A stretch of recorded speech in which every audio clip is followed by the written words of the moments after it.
there might be something that you've done some time ago that means that it doesn't completely align with what you're saying now. And I certainly have found that in my past.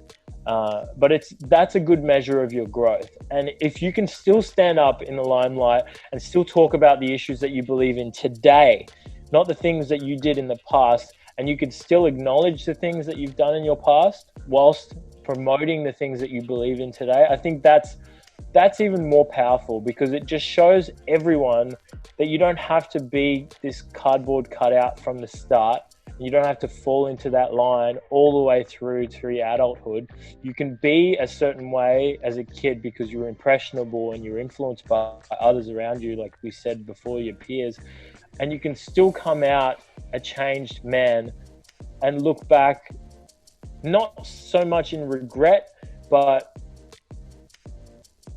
being proud of the road that you've come, how far you've come, and standing for the things that you stand for today, which might change in 10 years' time. And that's evolution. And that's what we're talking about ultimately here, is how men need to evolve to deal with the times that we're in today.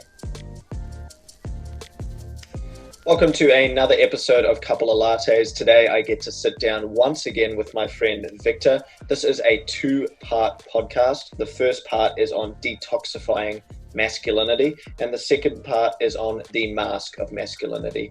So be aware that if you are listening to the first part, the second part will be coming out in a couple of days. If you do want to see the whole podcast all in one, the full 3 or so hours of it, you can subscribe to my channel on YouTube. It's simple, at Couple of Lattes. Give it a search, subscribe, and you can watch our talking heads bob around as we discuss deep topics. Also, if you're using Apple Podcasts, take a moment to leave a rating and a review. Each time we get a 5-star rating and a review, it helps get the podcast out to more potential listeners, which I'm pretty keen on. And hopefully, if you're getting something out of this podcast, you are also keen on sharing that wisdom. So let's get into the first part of this podcast with Vic on detoxifying masculinity.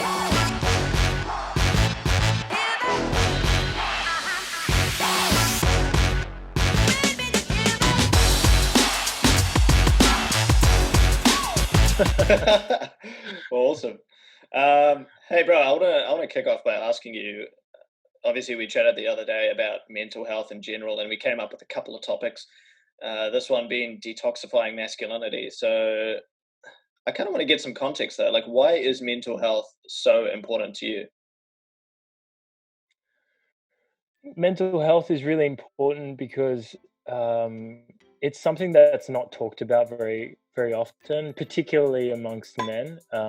We're always kind of taught to be these stoic, uh, unemotional pillars of strength that have wide shoulders that carry the world's problems. But Whose voice is that we're hearing, and who is this person? I'm Victor. I'm 30 years old. I was born in Switzerland, migrated here with my family when I was a young boy. I love playing soccer, and I'm obsessed with picking wild mushrooms in the forest and identifying them. I also studied law, graduated about 4 years ago now. Awesome. Hey, bro, I want to kick off by asking you. Obviously, we chatted the other day about mental health in general, and we came up with a couple of topics. This one being detoxifying masculinity. So I kind of want to get some context there. Like, why is mental health so important to you? Mental health is really important because it's something that's not talked about very often, particularly amongst men. We're always kind of taught to be these stoic, uh, unemotional pillars of strength that have wide shoulders that carry the world's problems. But ultimately, that takes its toll. And I've lost close friends to suicide, and although it's hard to say the reason behind that, it's probably because there's been a lot of repression of emotions because we don't feel like we can talk about it being men. Um, so I think mental health is ultimately the most important thing in our lives, because without it, we kind of don't really know how to interact with the rest of the world. Mm, mm. Yeah, no, I totally agree with that. And I guess to give it a little bit more context, what's kind of your experience with mental health?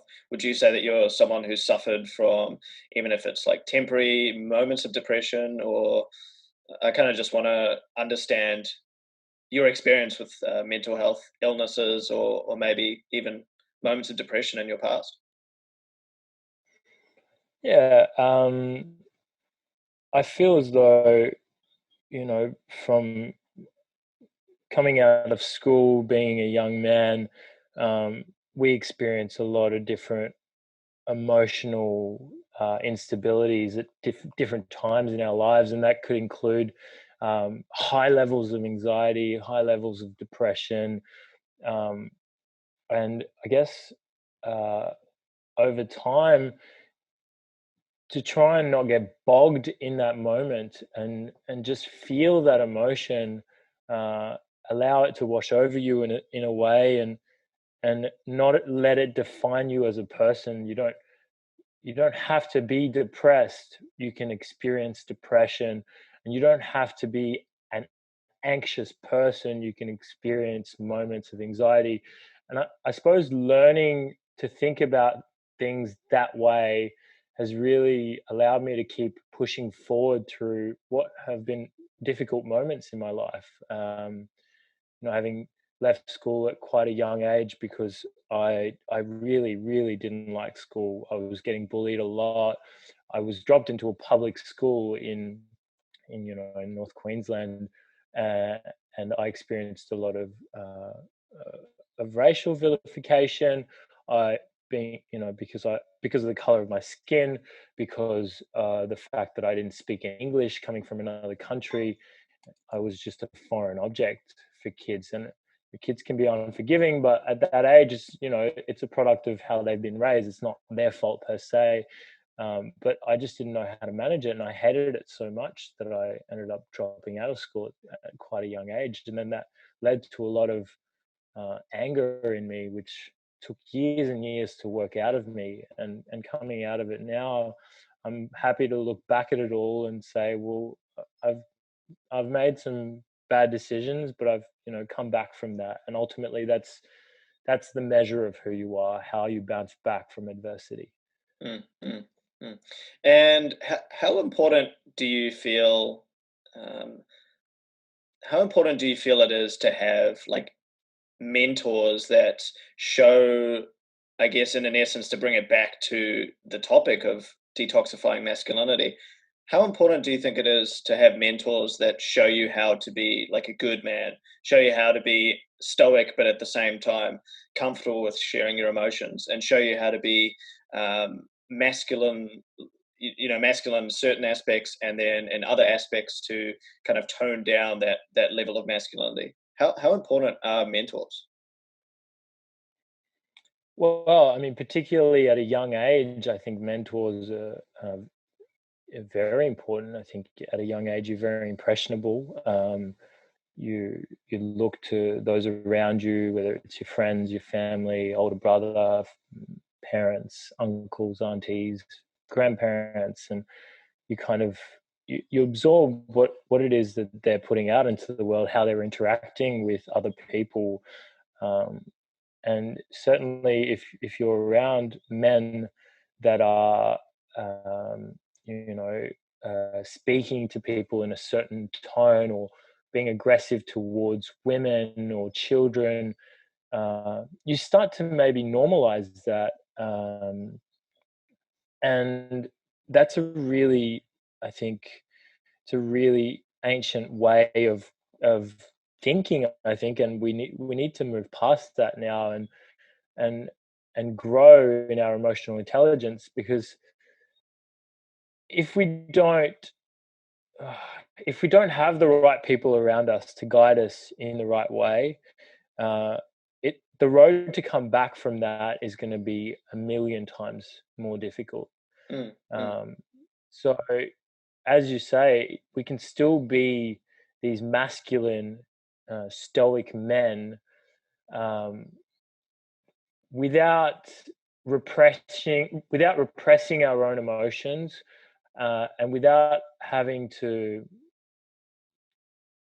kind of assert ourselves as being men, because we are men, we know we're men, and different men have different qualities.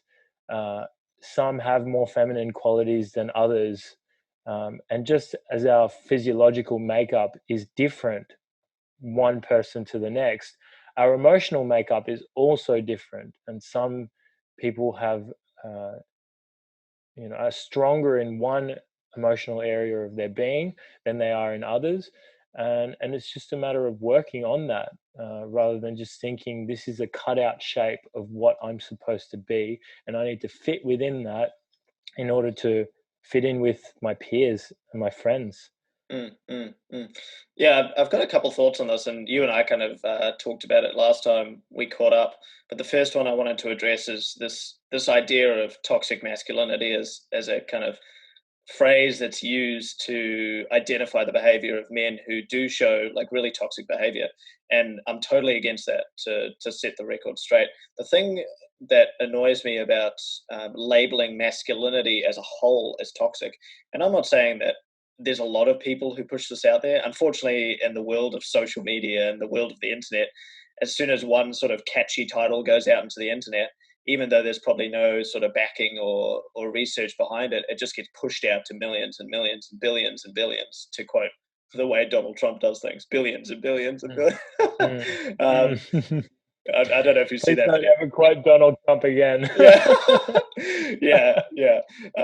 But to go back to it, it gets pushed out to billions of men. And when you think about it, like if you put yourself in the shoes of a young man who is sitting there and he's trying to find mentors in his life to show him, let's say he's quite a masculine dude, right?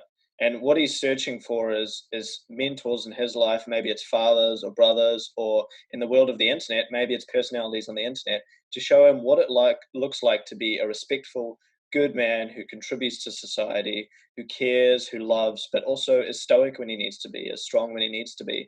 Imagine if the first thing he sees and latches onto is an article saying that masculinity is toxic. So what's he going to think straight away? Is he's going to think that all of his behavior that is masculine is toxic. So then what that results in is him growing up to have this idea that all of his behavior, which is predominantly masculine, is a toxic thing that he needs to avoid. And then he gets to a point where he doesn't actually understand the good aspects of masculinity, or how to use his masculine energy in a way that is kind and caring and contributory to society. He just ends up in this confused place. And those are the kind of people who probably end up displaying the toxic behavior because they're so confused with their identity and who they're meant to be, that they're the person that probably goes and drinks a bunch of beers and treats women like absolute shit in a bar. Not the people who are nurtured, or the men who are nurtured to understand the good elements of being masculine, the elements that allow you to be a good man. What do you kind of think about that? I think you nailed it. Uh, First of all, it is just a catchy title. Somebody came up with a title, and um, they equated certain aspects of masculinity as being toxic. And Yeah. I think we both can agree that there are certain things in masculinity that, if used incorrectly, are toxic. But Hmm. again, like you say, and like we agree on, being able to properly harness your emotions and your idea of masculinity, um, and arrange it in such a way that it makes sense and it plays with the rest of society and promotes uh, promotes love and caring and kindness and still stoicism, like you say. Um, but at the same time, that it's like there need to be these articles that really shock people and stir anger within them in order for change to occur sometimes. And I imagine, the people that have written about toxic masculinity are people who have experienced toxic masculinity in its absolute worst form. You know, uh, we talk about a woman in India who was gang raped on a bus. You know, that is absolutely horrendous. And to be in that situation, I imagine the young lady who experienced that wouldn't even be able to utter words after that traumatic event, you mm, know, let alone write an article about it. So I imagine that the people who have started writing about toxic masculinity have been exposed to it for such extended periods of time that they feel so strongly about it, and perhaps they haven't chosen the best words to describe it. But I think if we peel back the layers, we can really understand where that comes from.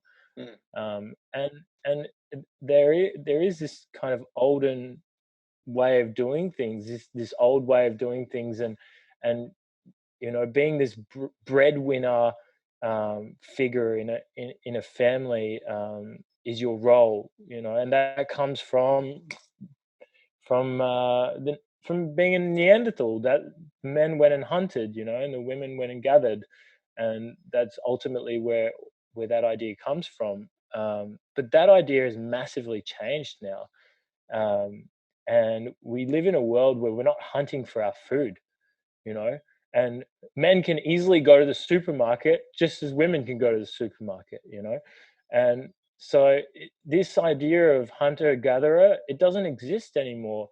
And if you live in a household where you're not the majority breadwinner as a man, you don't have to feel emasculated, mm, you know. And this is the idea that we need to shift towards, is is coming away from what our traditional roles were defined as, because times have changed massively. And if we keep defining ourselves and our roles based on the times that were, we'll never evolve as a race. mm, mm. Yeah, I agree to some extent with what you're saying, um, especially in terms of like the whole idea of being fixed on one role, and you know, men do the breadwinning and women do the rearing of the children. And yeah, like I've had discussions with people on this in the past, and I can understand why people kind of latch onto the past in every situation, right? Because nostalgia is great. Like it's nice to hold on to the good old days, but when people are in the good old days, they're still being nostalgic about their good old days, right? So there is this kind of draw of humanity to stick with the good old days, have this kind of nostalgia. So I agree with that. Like times are moving forward, and I think men and women, and wherever you fit on the spectrum, because we are finding out more and more that people do have a range of different hormone levels which dictate how masculine and how feminine they are. I think it is important to move with the times and get away from that whole idea that, you know, you have to fit a specific model of what it is to be a man, or you have to fit a specific model of what it is to be a woman. And I can imagine people listening to this and kind of having the argument of biology, and it doesn't work. It has to be men and women, and yeah. But yeah, like you say, times are changing, and there isn't just one specific type of man, and there isn't just one specific type of woman. And if you're in a partnership where you do want to stick to that kind of idea of what it is to be a man and what it is to be a woman, then all power to you. But also, if you're in a relationship where you know, maybe you're the dad, the stay-at-home dad, and your wife or your partner is the one out there doing the breadwinning, then that's fine too. Like there is no specific role. So I agree with you on that. One thing I'd kind of add, and I don't know how you feel about this, but I feel like with masculinity there is some sort of, like, I feel like it is important to address with young men particularly, that it is okay to express your masculinity, but in certain situations, right? So you use the example of the gang rape in India, which is terrible, and those things happen in Australia, right? Like those things happen in first world countries, and it's really sad to see that still happens. And unfortunately, I think it's unrealistic to think that it won't continue to happen for a little while longer. And there's always going to be outliers and, you know, crazy things that happen. But what we can do is work together to try and reduce that kind of thing happening. And in my opinion, the best way to do that is to guide young men, because there is always, we have testosterone, right? Like testosterone is that thing that fuels um, drive and energy and strength, but then it also, if nurtured the wrong way, fuels anger and hatred and these acts, like you used as an example in India. So I think it's really important to address with men that it is okay to be masculine, and here's how you can use that energy in a way that's going to do good and not to do evil. What do you think about that? Of course, I think absolutely you're right. You need to be able to harness that energy in a way that is going to be able to do good. But then the question becomes, how do we do that? Mm, mm, How do we in you know how do we teach not only young men, but there are older men, and they say you can't teach an old dog new tricks. Well, I really hope that you can, because a lot of the population is in that age bracket that they need to learn a lot of new tricks. And don't want to go too much off topic here, but a lot of that population are you know are our leadership. They're in government, mm, and a lot of those people are making decisions on our behalf. um, and so we need to really be able to shift our way of thinking and find a way to productively be this masculine energy, uh, that isn't white knighting just to try and be, you know, uh, a pro-feminist, to get some sort of advantage or ingratiate themselves with feminists. We mm. can't be mansplaining, our way through problems. What Mansplaining, I love that. we do have to shift our energy in a way that does make masculinity positive. But then how do we do that? That's the question we need to ask ourselves. And where is that masculinity really concentrated? And I think, in the recent weeks, um, as we've been going through COVID, a lot of the industries have shut down, and a lot of my income was coming from the hospitality industry, and unfortunately that's also closed down, because you've been in the hospitality industry. I've Mm, had to shift where I work to try and make some income so I can continue living. And where I've moved into is an industry that is really, really concentrated levels of masculinity, and that's construction. uh, Also, construction, notoriously known as the number one industry, construction, forestry, mining, where they have the highest suicide rates in the world. They say 55, 55 suicides out of 100,000 deaths occur in the construction industry. And you have to start wondering, why is that? And the past few weeks, spending a bit of time in the construction industry and really being exposed to that kind of masculinity, where at some level I had to convince my colleagues that I'm in a relationship with a woman in order for them to feel comfortable enough to talk to me. Because if I was potentially a homosexual, then I would be shunned. I would not be accepted within the workforce. And mm, that's devastating. And it breaks my heart to be silenced in a way, because I'm constantly being around these men, and they're speaking in such a way, with regards to race. The amount of terms that have been flung around with referring to different races, whether it's Chinese or Indigenous Australians, you'd be shocked by the terms that they use. And you know, being around them, I find myself not speaking up on behalf of those that are being marginalized in their discourse. And my heart breaks, because I know that if I do, I'll probably lose my job. mm, Um, and this is the concentration of it. This is where it is. These men have been raised in families where perhaps their parents weren't emotionally present, or physically present, or both. And it's not their fault. Um, but how do we get a message to them mm. to tell them that it's not okay to speak this way? uh, that you're not a man if you talk about the last time you got into a punch on, or how many cans you sucked on the weekend. It doesn't make you a man to do that. Um, and how do you get that message across to Mm, them? How do you decrypt it? mm. Yeah, I think that's a really powerful story. I think you just shared, and I think if there is men listening to this right now, especially if they are in the construction industry or if they are in an industry that is really masculine, and they're kind of uh, thinking to themselves like, man, I just really want to have some deeper conversations around mental health and emotional intelligence and identify all these like really toxic things that I see my friends doing on the weekend, but they feel like they can't, right? There's that pressure of that herd mentality. So I think that's a really hard issue to fix, and I think it would be unrealistic to say that it's not going to take time. Like, it is going to take time, like you say, um, with that elegant quote. It's hard to teach an old dog new tricks, and there's truth to that, right? Like, these guys who are in their 40s and 50s and 60s have built an entire belief system on the experiences and the environment that they've been in, and that is really hard to have a conversation with someone who is so set in their beliefs and their way of life and the way that they grew up.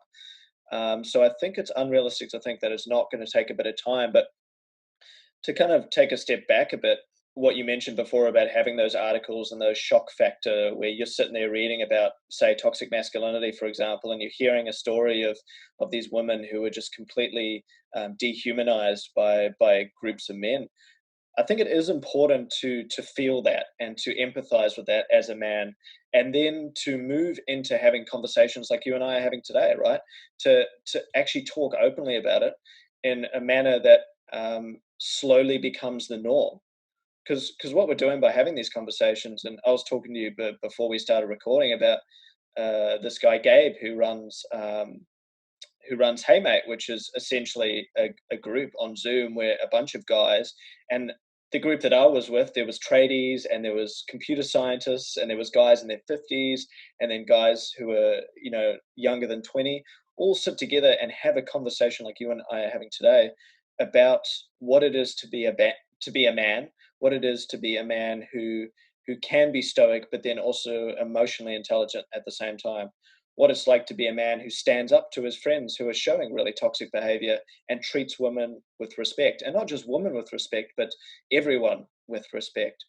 So I think conversations is a really important starting point. But I think I kind of agree with you on the point that sometimes it does need to be shock before people do anything about it, right? Like, you do need to kind of be like, whoa, holy shit, like that's happening, for you to actually sit down and have these conversations. So I think that's a really valid point you brought up at the start of this podcast. And I think kind of moving on, I guess the idea you're touching on there is herd mentality in a sense, right? Like, if you're, let's say you're one guy, so yourself and this group of laborers, and they're all, calling people bitches and sluts and talking racially insensitively about certain minorities, or just being general assholes, really. It's hard to be the person that speaks up, right? It's really hard to be that person who says, hey, like, I don't think this is okay, especially if you already feel as though you're a minority in that group. So maybe the question becomes, how do we how do we get the message across to more men to stand up and say this isn't okay without having the fear of being physically or emotionally attacked? Yeah, that is the question, isn't it? And how do we even start to approach that? Well, like what we're effectively talking about now is a term called social license to operate, and that doesn't just apply in your social circles, but it also applies in um, in how corporations decide to operate, and whether or not the community and society as a whole accepts their behavior. Um, and like you say, it is about having these conversations. You and I are having these conversations. Um, but can I be a person that is respected in a group of construction workers enough for them to be receptive to my message? Or do I first need to show them that I can drink a carton of beer and and and do a suicide shot with tequila, with lime in the eye and snorting salts, and then will I be accepted? It's Jesus. that college mentality, I feel. And part of that, it really starts at school. I when I and I think that it starts at school because a lot of our problems start at school. Our inability to understand our electoral system in Australia probably starts at school. um, well, for me, going to school in Australia, having moved here from Switzerland, uh, I never really, I was never really exposed to rugby league or any kind of ball that wasn't round. So lunchtime was particularly difficult for me because I didn't speak any English, and secondly, I didn't know how to play rugby, and I didn't know how to understand how to play rugby because I didn't speak English. So I was kind of in a perpetual cycle of exclusion there, and and I guess that kind of mentality there. If you're not in that group, why would they listen to you? If I went into the middle of the pitch and just said to the boys at school in broken English, um, do you think we can play soccer? What do you think their response would be? And it's just, in a way, it's the same thing as going into a group of construction workers and saying, should we talk about our emotions? What do you think the response would be? Mm, I just somehow don't think it would be very receptive. So I think it's finding channels, like maybe Radio Triple M. A lot of tradies listen to that on their way home from work. Maybe it's promoting uh, men's health or emotional intelligence through uh, ad, putting advertisements during football matches. That costs a lot of money for sure, uh, but it's about finding those avenues, like we discussed earlier, going to a gym and doing an emotional intelligence seminar after a workout session, to talk about self awareness. Uh, it's a safe environment for men that are pumped full of testosterone after a gym session because there are other men there attending, so they don't feel emasculated. It's about making them feel like you're not threatening their masculinity by conveying a message to them that says, hey, it's okay to talk about your feelings. You don't have to repress everything. You don't have to carry the entire world on your shoulders. And it's okay to cry. mm, mm, mm. Yeah, I think to add to that, I think you touched on something really, really powerful there is the more you can get, like I don't know footy, but famous people in footy. If anyone wants to let Vic and I know about famous people in footy, you can comment on this on Instagram or send me a DM or send Vic a DM because neither of us really know footy that well. Maybe Sammy, if you're listening. Sammy definitely knows footy. Sammy. um, but like, let's say, because there is a lot of negative media around a lot of these big masculine sports stars, right? Imagine if a couple of those guys, like let's use basketball for an example. Imagine if LeBron James was to get behind a men's mental health initiative and was to get behind a mentoring initiative to say, hey, like all of you masculine men out there, like it's okay to be manly, but what's not okay is to harass women. What's not okay is to show these really toxic traits. What is okay is to talk about it when you're feeling really shit, because when you do talk about feeling really shit, chances are you're not going to go end up acting out on your masculine energy in a way that's going to really harm other people. So I think what you touched on there is super important. Like imagine if these big kind of tradie radio shows started talking more openly about emotional intelligence in men and calling out the disgusting behavior that you see men use in work sites, racism and sexism and just general harassment. I think that would be like one of the most powerful things, because what that does then is it slowly transitions the herd into a new way of thinking, right? But on a smaller scale, like what you and I can do and what other people in our boat can do is do more of this, have more of these conversations. Like this podcast might get to a few men out there, and then they might talk to a few of their mates, and then that could create a flow-on effect, right? And same with what my friend Gabe is doing with Hey Mate.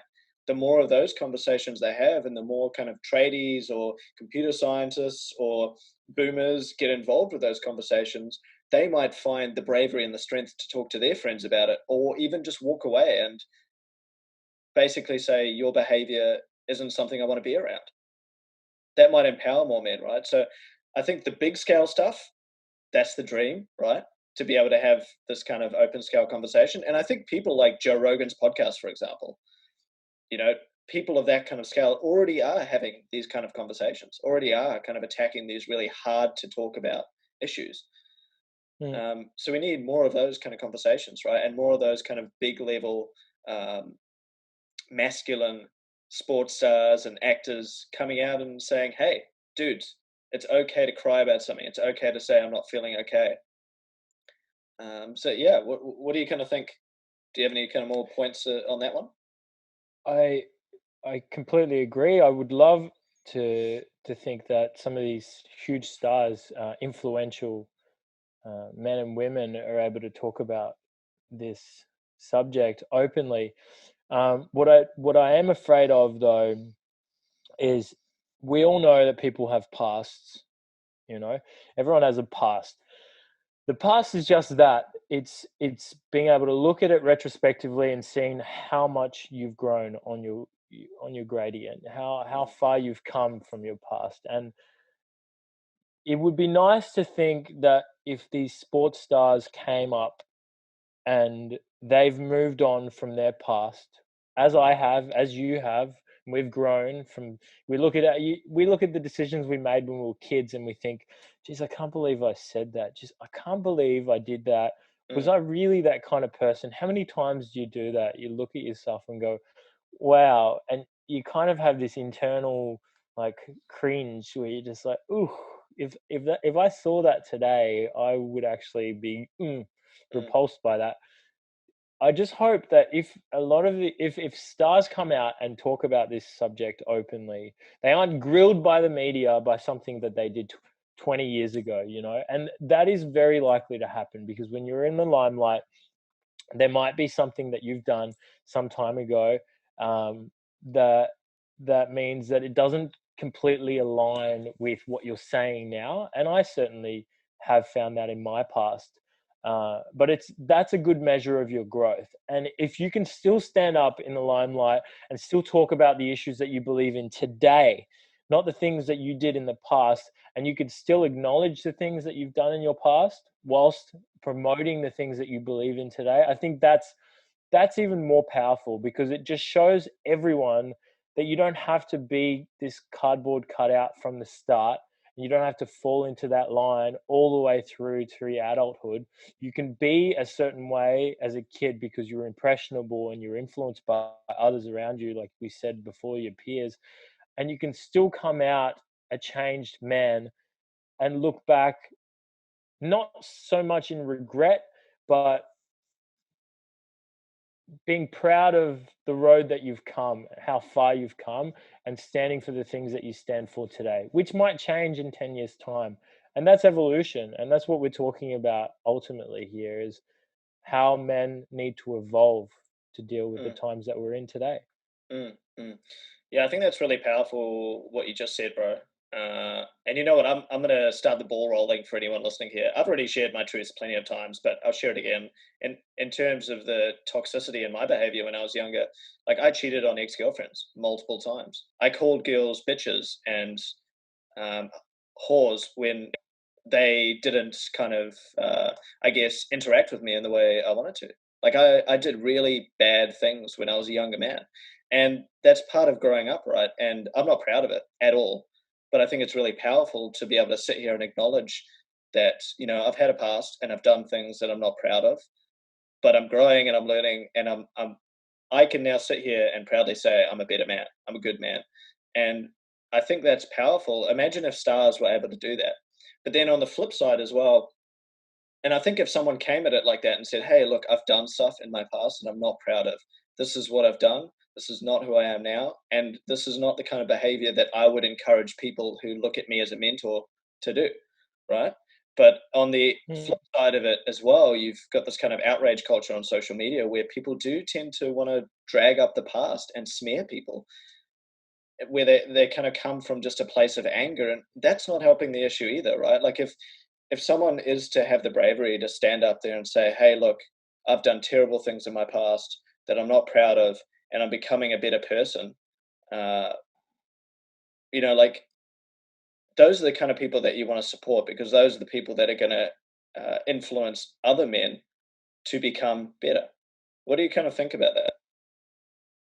I couldn't agree more. I mean, a perfect example for me is the first podcast that I did with you about anger management. And I think I discussed this with you. It was posted on Facebook, anger management with Victor Aeberli. And I had a lot of people from my past just laugh at that post. And it was hurtful for me. But at the same time, I could understand why they would laugh at it, because they knew me from an age where I I was a very angry kid, and I could sit here giving you reasons to why I was angry. Uh, but I'm not a victim in all of this. I'm just a student. So I've learned along the way that there were a lot of things that made me angry, and now I can stand up to the stage and say I've really learnt to manage those emotions. And like you openly admitted to being a certain way with women in the past. Just because we're having this conversation about masculinity and how men treat women, it doesn't mean that we were angels in our lives. I mean, we were children, Mm, and there were times where we shit the bed. So, and we've shit the bed as adolescents, and we'll shit the bed as adults, figuratively speaking. mm, You know, um, I have definitely been in situations where I've been disrespectful to women, and I'm not proud of that, not at all. mm, And and if I could go back now, knowing what I know, I certainly wouldn't make the same decisions. And I think that's what it's all about. Is is if you can go back and say, would you make the same decision knowing what you know today? And if the answer is no, then you've grown and you've changed, and you don't have to hold yourself accountable to that standard of you and that version of you. That was only relative to a period of time in your life with what you knew and with your environment around you and the people that were influencing you. And now is now, and what you believe in is now, and you've changed, and that's growth, and that's ultimately what we're looking for in this conversation mm, from men. We're looking for you to grow. If you're listening to this out there and you're thinking, well, that's easier said than done, I can't really change. Well, you can, because it's one day to the next, and it's every day. If you just put a penny in the box, you'll get something out of it in the end. And it doesn't seem like much, but if you look back now at the things that you cringed upon as a kid, then you know that growth is possible. And even if you don't see it on a daily basis, you'll know it's possible for the future. And you'll look back at this moment and go, I thought I couldn't change, but I can. And I see that now. And look at me mm, now. mm. Yeah, man, I think that's powerful what you said. And like you and I, like we're both 30 now, right? And we, like, even when we were growing up, these kind of conversations about masculinity and disrespect towards women wasn't as common, right? And just like you, and just like I said before, like I've done stuff in my past, like call women bitches or whores because they don't want to dance with me, or something ridiculous like that. Like I've done disrespectful things in my past, and I've learned from it, and I've become a better man. But that's not to say that young men now can't find that transition earlier, right? Because there is so many more men like yourself and I and my friend Gabe and my friend Jack, who I had a conversation with the other week, who are really focused on becoming better men and encouraging younger men to become better men earlier, so that the problem is avoided much earlier. And that's not to say that you'll have slip ups and mistakes, but the hope is the more we can evolve and transition into this group of you know older or even middle-aged men who are able to say, hey, that behavior is not okay, then these younger men can look at it earlier in life earlier on in life and make less of these mistakes and make more positive, create more positive effects in the world than even you and I did when we started to kind of Absolutely, learn about this behavior. absolutely. Yeah. Definitely. I mean, it's if we take the analogy of these young men and how apt they are at using iPhones and computers and technology, and then and how some of the older generation are not quite as good, then we illustrate evolution perfectly. And if we illustrate evolution on a technological basis, then we can do the same on an emotional basis, I Mm, think. So, as young men are being brought up in the society that we live today, and as these conversations are happening more and more, as you say, Joe Rogan is talking about this sort of stuff as as as toxic masculinity is being detoxified, one podcast at a time. yeah. um, then inevitably young men are going to have this higher level of emotional intelligence through a natural process of evolution. Mm, mm. Yeah, 100%. And I think like there is, I guess there might be that argument that people say that well, biologically we can't evolve at that kind of speed. But what I would say to people who kind of have that argument is, yeah, I mean, maybe our brains can't develop that fast, but we have this ability now to be able to notice when our behavior, even if it is biological or a natural trait, we have that ability and those social contracts in place where we are able to notice that, all right, this isn't the right way to direct this kind of biological need that I have as a man. And the more we kind of refine and strengthen these social contracts by having the conversations that you and I are having on bigger scale and saying, hey, socially it is not acceptable to treat a woman like this, or socially it is not acceptable to treat anyone like this. The more that that happens, the more we'll be able to kind of mentor younger men especially, and hopefully we'll convince some older men who are convinced in their own ways to change as well, to direct your masculine energy to different outlets, things like the gym, or things like, you know, doing jujitsu or going hunting, instead of directing that energy towards going and sinking 20 beers at the bar and then harassing some poor woman who has no interest in dancing with you or talking to you. Exactly, and you put it really well there, and a lot of that, a lot of I think we can flow into the topic of mental illness there, because what you're saying is that, you know, instead of going and doing these things, you know, whether it's jujitsu, as you say, whether it's playing sports, or it might be that you, as a man, you don't have as much masculine energy or testosterone as the man standing next to you. And instead, you'd like to write some poetry, or you'd like to paint the trees, or whatever it is, collect some rocks. It doesn't matter.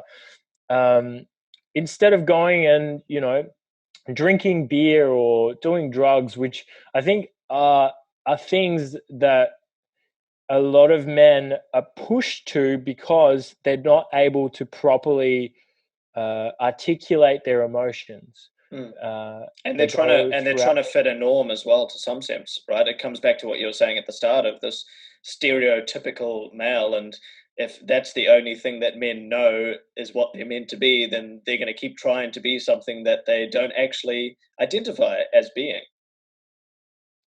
That's exactly right. Exactly. I mean, they're trying to fit this norm, and they don't identify as this, as you say, and so it makes them feel constantly in a state of discomfort and unease. I mean, you know, coming out of a meditation, how centered you feel, how self aware you feel. And that feeling of just complete calm allows you to go into the day and see with clarity, act with clarity, and speak with clarity and confidence and conviction. Whereas if you're in a constant state of unease because you don't really know how to identify as a male, you don't understand who you are, or you're constantly fighting these emotions, and instead of feeling sadness and crying, you beat your heart unconscious until it barely beats anymore, you know. uh, then you go into the state of, all right, you're in repression mode now. How do I manage these emotions? Well, managing emotions, as I said to you earlier, uh, is another way of saying, okay, you're repressing. So if, when I said to you, men and women across a number of studies rate equally on emotional intelligence tests, um, because women rate quite highly on being empathetic, on developing relationships, whereas they don't rate as highly on things like self-confidence and managing stressful situations. Men rate really highly in self-confidence and managing stressful situations. So if we think about that, how do men manage stressful situations? Well, a lot of men, they just repress their emotions towards those stressful situations. It's a numbing exercise which allows you to move through it much quicker, and perceivably you're more effective, and so then you come across as more emotionally intelligent on a result, on a test. But perhaps the long-term result is not great, because in 2018 New South Wales had 900 suicides, and 700 of those were men. Mm. So Mm. what does that say when we talk about those statistics and we cross-reference those with emotional intelligence? Then perhaps managing stressful situations isn't actually managing stressful situations, and turning to alcohol and drugs is just fueling a perpetual motion of mental illness and repression, which is leading to such high rates of male suicide. Mm. Mm. And also a good thing to add is, if men in general are kind of having this idea that they should repress their emotions and be continuously stoic until the end of time, imagine for all those men who don't commit suicide or take that kind of emotional distress out upon themselves. Imagine all those men who are potentially repressing so much that they get to a breaking point and they snap and they attack their partners, or they attack another woman who is unfortunately in the way of those repressed emotions finally coming out. So I think it's really important to let more men know that, like we were saying before, like it's okay to be, stoic and be able to manage stressful situations, but then it's also really, really okay to sit down with a friend later on and say, "Hey, like I'm feeling really quite fucked right now. Like I'm stressed, I'm anxious. Can I just talk about it? Can we just have a conversation Yeah, about it?" it's not just okay, it's of absolute importance that that happens. Like, Mm. and I this I'll give you an example, and I'll share something really personal to me that happened this week. um I lost a friend, a very close friend of mine from high school, to bowel cancer this week. And Sorry to hear about that, man. yeah, thanks. So and I wasn't able to talk about it. I'm not really able to talk about it to anyone, because I don't really know how to bring it up. And so what did I do? Well, I posted a relatively vague Facebook post about life and death, um, without specifically identifying the person who passed away, in a nickname, yes. Um, and maybe I was kind of crying out for someone to say, "Hey, are you okay?" And funnily enough, it was "Are you okay" week this week, Mm. discussing mental illness. Mm. So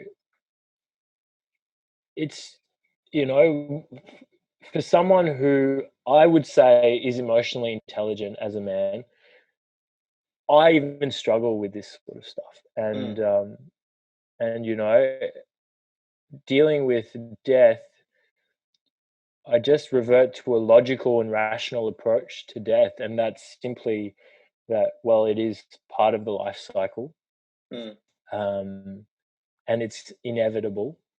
oxidization happens, and if it's unfortunate because of illness, uh, then that's misfortune, and in misfortune is part of the human condition. And that's how I kind of move through it. And I know within myself that that's not healthy, because I don't get the closure that I know that I need. And I'm not sure exactly where that comes from, but I know that if that's happening within me, it must only be 10 times more concentrated in those men who have been taught to be these unfeeling, unmoving, stoic men. Mm, mm. Yeah, that's powerful, man. How are you feeling? Like, how do you feel about how everything's happened? Well, it's been nice to speak to friends who were in that close group.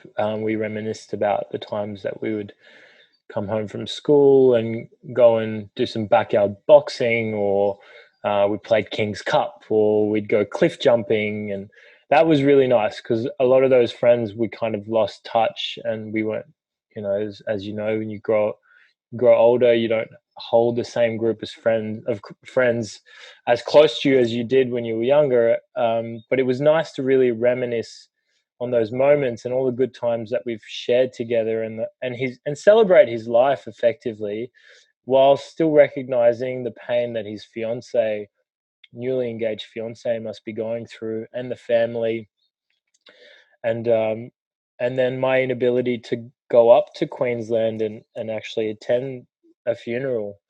Um, but men that I spent time with as a kid, who have grown up and in their adolescent years to be some quite violent, and then shift into a career which is quite, again, male dominated.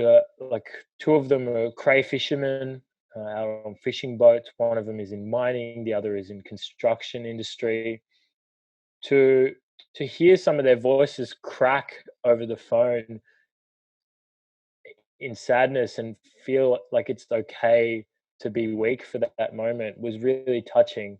And it really brought me closer to being able to express that same emotion. Yeah, because we talked about this the other week, that you struggle to even cry, and I bet there's a lot of men out there listening to this podcast right now that are thinking exactly the same thing. That, like, even when you want to cry, there's that kind of underlying brainwashing that you can't cry, you can't show emotion, you have to be strong, you have to always be the one that's holding the weight on your shoulders. And like we said before, what happens to all that repressed emotion is it results in ridiculously high levels of men killing themselves. It results in ridiculously high levels of men expressing that kind of repression in a really negative way towards a lot of women who don't deserve to be treated that way.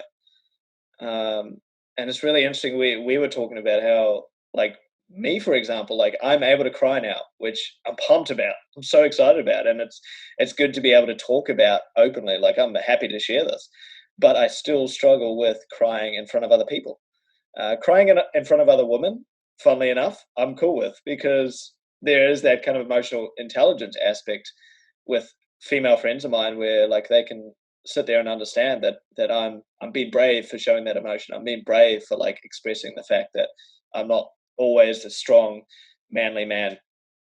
But with other guys, I still feel this pressure that if I'm around other dudes, I can't cry because they might see me as lesser. But it's totally the opposite, because I find when I actually have these deep conversations with men, they actually see strength in that, right? Like, there's just like, wow, like, dude, you're able to cry. That's fucking awesome. Like, I wish I could do that. It's true, man. Like, I'm jealous. Like, I genuinely am jealous, and it's not that I don't want to cry. Believe me, I look at people who are crying, and I feel like, I'm going to be crude here. I feel like it would just be a complete relief, just like that private pleasure, when you're in the bathroom relieving yourself of whatever it is you're relieving yourself. And it's just this release and this feel good moment, this private pleasure. I feel like crying would be this this weight off your shoulder and this closure. And I know that one day it'll happen, and I'm really looking forward to it. Mm, That's such an odd thing to say. I'm really looking forward to crying. mm. Well, I think it's Whether it's in sadness or in happiness, I'm looking forward to it. mm, mm. Well, I think it's really like it's a turning point now that you're able to sit here and have these conversations, because the Victor I knew 2 years ago would, and you can correct me if I'm wrong, but the Victor I knew 2 years ago would not have sit down and had an open conversation like this and said openly to the world or whoever's listening, "Hey, I want to cry." No, you're definitely right. So that so Victor, that in a way is showing your growth and your emotional intelligence, and I hope this inspires more men to take up arms on that. Like to be open, and instead of repressing and ending up hurting a woman close to them, or even hurting anyone close to them, or even themselves, to just sit down with friends and be like, "Yo, like I'm feeling really fucking shit, and I want to talk about it." yeah, you need to. You need to. And crack a can if that's what makes you feel better, and if it gets the juices flowing, crack two cans, but like you need to talk about it, and you're not going to feel weaker, and you're going to feel stronger, you're going to feel empowered. And there are a lot of men around you that you don't even know, but they're ready to listen and they're ready to talk with you about these things. Mm, But mm, because they're in the same boat as you, and they're not really sure how to navigate this emotional minefield, they're just quiet on the matter. And it just takes you with a can opener to open up that can of worms and then just let it all flow out. Then they'll be receptive to it. I know it. 100%. And for anyone who is listening to this and thinking, God, I'd love to do that, but I'm just too embarrassed to talk to my friend group about it. I'm going to link in the description, obviously, like Victor's handle and my handle, so you can talk openly to us about it. But then also, I'm going to link in at Hey Mate, which is what I was talking about before. It's that group where a group of guys completely don't know each other sit down and have an open conversation. And sometimes it's so powerful to sit down and talk to someone you don't know, because then there is no connection, right? And there's not that sense of embarrassment that your friends will know how you truly feel inside. You're just talking to a bunch of lads, um, from an emotional perspective. So I'll link all of that in the description. But hey, Vic, I kind of wanted to. I'm thinking we're kind of on a bit of a roll here, so I want to ask a couple more questions about detoxifying masculinity, and then maybe we can move on to the other topic we discussed previously, the mask of masculinity. And for anyone listening now, this is going to be a two-part podcast, but if you want to see the full thing all together in one, you can actually subscribe on YouTube at Couple of Lattes. Bit of a shameless plug there, Vic. I'm sorry about that, but not Couple sorry. of lattes. Couple of decaf lattes for me this month. Oh, he's going caffeine free. But anyway, bro, Yeah. last kind of question around detoxifying masculinity. Let's talk about the solutions, because we've talked a bit about the problems and we've mentioned a few solutions here and there tucked in. But let's maybe name a few of the solutions. So maybe if you have two, three, or even four solutions that you think might help in this battle to detoxify this shitty masculine behavior, and maybe empower more men to show more positive masculine energy, and to also embrace their feminine side, to talk about their emotions more and to be open about how they're feeling. Yeah. I mean, well, first and foremost is, like I just said, open up that can of worms, and just start that dialogue with your friends. If you feel like you want to talk to a woman first to try and get you used to the idea, um, I imagine a lot of women are more receptive to you talking about emotions. And once you feel comfortable with that, then maybe move on to one of your friends, your brother, your father, your uncle, any male figure in your family. Is a good second step, and then move into your work colleagues if you want to, if you have that kind of relationship with them. Secondly, I think really importantly is to really find outlets that allow you to manage your emotions effectively rather than pushing them down. If you're feeling angry about something at work, then maybe you need to go for a run after work. Really think about why you're feeling angry and dissect that, how that was triggered. And then once you've really thought about it, go to someone and talk about it. Talk about it with the person that made you angry. Talk about it with your supervisor. Talk about it with your friend. Or if you've got no one to talk about it with, which is a reality for a lot of people, because especially during lockdown, I'm in Victoria, in Melbourne. If you're listening to this in another state, then you might have the freedom of going and speaking to your friends. But write it down. Write it in an email. Write it on a piece of paper, and then if you want to read it back to yourself, then you'll be able to identify some of those emotions, and that is an emotional awareness exercise, being able to um, rationalize those feelings and the situations in which you felt that way. um, we, you and I were discussing potentially doing a program where after you finish a gym workout or any sort of workout, you have a group of friends and you literally just shooting the shit, chewing the fat, they call it. We're just talking and talking and talking and talking. And you get to a point of after talking for so long where you start to talk about the things and how you feel about them. When it's not just about, we did this on the weekend, because you probably didn't do anything on the weekend, especially in Victoria. But you get to a point where you're just talking about your emotions and how you feel about things, and really just keeping that dialogue open, and focusing on that emotional intelligence, and how you can foster the growth and develop that.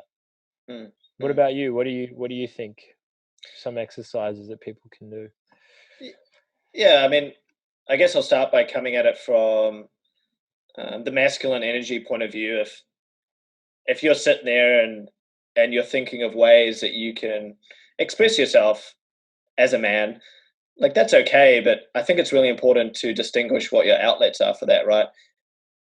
Your outlets shouldn't be going to the bar and sinking 20 beers and then treating women like shit and showing all of your apprentices or your friends that that's cool and getting them to kind of applaud you on or clap you on.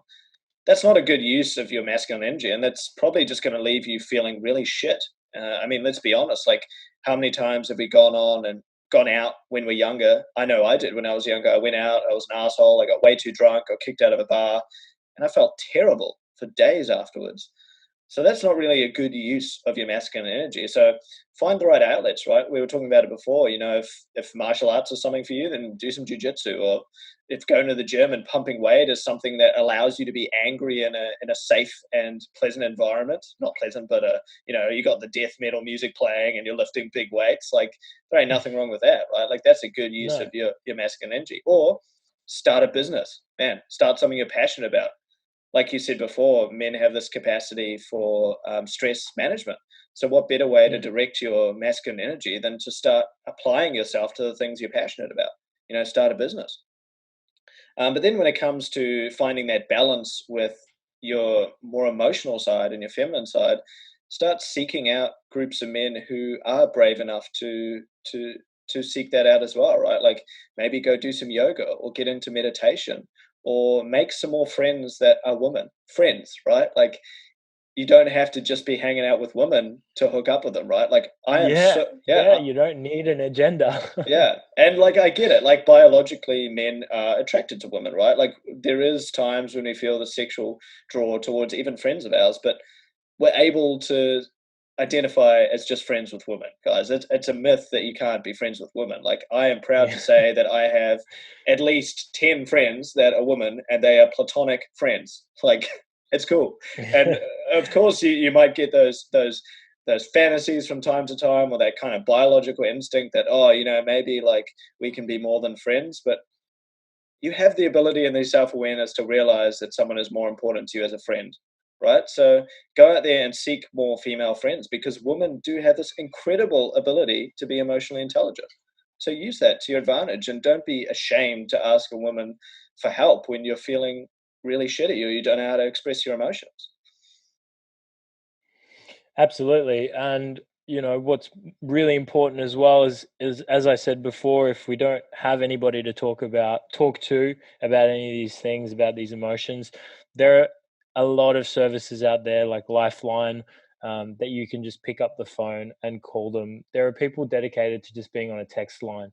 So if you just want to text message with someone and say, hey, I'm feeling really shitty because this happened, like you said, the beauty of that is you don't actually know the person on the other end of the text message. You don't feel like you're going to get judged because of what you're saying to them. They don't know anything about you. It's completely confidential service. And it kind of is the same premise as going and seeing a psychologist, because there are no preconceived notions of who you are and your behavior and what you do. Then you can really get to the root of the problem. And you'll find that by doing that, just picking up the phone and texting someone, you'll probably find the root of the problem on your own a lot quicker than you actually think.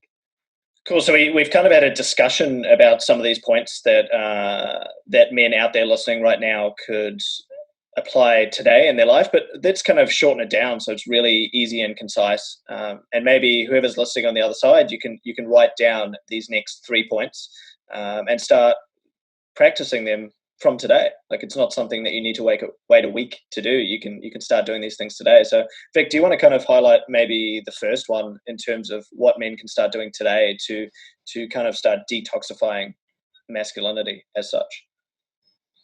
Oh, yeah, sure. I mean, I think probably the most important thing to be doing in detoxifying masculinity is talking about your emotions. Really just getting whatever it is that's happening inside out there, to your friends, to your family, to anyone. And if you can't actually find anybody to talk to, there are a lot of services like Lifeline that you can just pick up the phone, call them or text them, and they'll be able to, confidentially just return messages and just discuss what it is that's going on. Mm.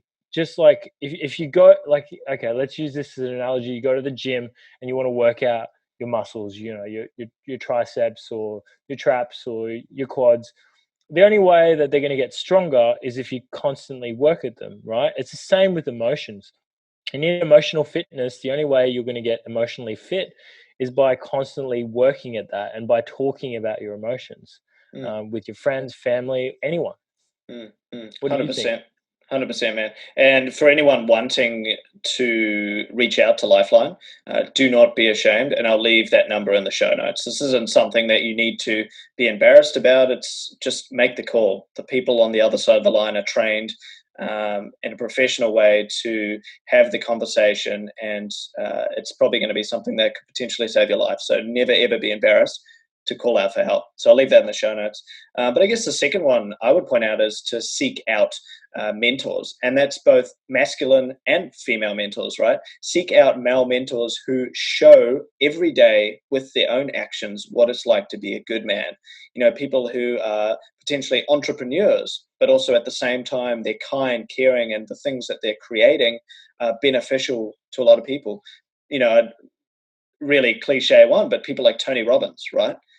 Incredible male mentor. Like, that's someone who has amazing masculine energy, but at the same time he's embraced his feminine energy too, right? Like, he talks completely openly about all of his fuck ups in the past and all of the things he's been able to overcome. So people like that, those are the kind of mentors you want to seek out, right? And then as well, don't be ashamed to seek out female mentors too. Mentors that naturally will have better capacity to show their emotional intelligence. And on that kind of aspect, find friends that are women. Like, it's okay to have friendships with women, right? Like we discussed before. And then, yeah, what was the kind of last one we were covering? I think it's important to seek outlets as well. Yeah, true. So what kind of outlets do you think are good outlets for masculine energy and even feminine energy? Yeah, true. I think like that's a really important one as well, right? Like, you are going to have masculine energy, and it's okay to have masculine energy, and it's also okay to find outlets for that masculine energy. So things like going to the gym and lifting heavy ass weights while listening to, really aggressive death metal, like, that's okay. Like, go get that masculine energy out in a way that's productive. Things like hunting or classically male orientated experiences, like, it is okay to seek that kind of stuff out, right? Jiu-jitsu is another one. But then also from the feminine energy aspect, seek out things that are classically feminine. Go do some yoga, meditate, be creative, write poetry like you were talking about before. And another aspect of masculine energy is, go start a business. Go direct that stress management energy towards creating something that you're passionate about, instead of going and sinking 20 beers with the boys and, harassing a bunch of women. Like, that's not a productive use of your time or your energy. Yeah, completely agree. Cool, bro. Well, let's take a little break and then we can move on to the mask of masculinity. Thanks for tuning in to part 1 of this deep conversation with my friend Victor. I hope you got a lot out of that discussion around detoxifying masculinity. And if you agreed or disagreed with any of the things that we talked about in that podcast, feel free to hit either one of us up with a message. Or if you just want to get some more information, both of our Instagram handles are available in the show notes. And we're more than happy to hear anyone's opinions, thoughts, feelings. Just send us a message. And I know that Vic is keen to help out as well. But if you want to hear the full podcast, again, you can find that on YouTube at Couple of Lattes. But otherwise, if you are just on that audio buzz, the next part of this podcast will be available in just a couple of days.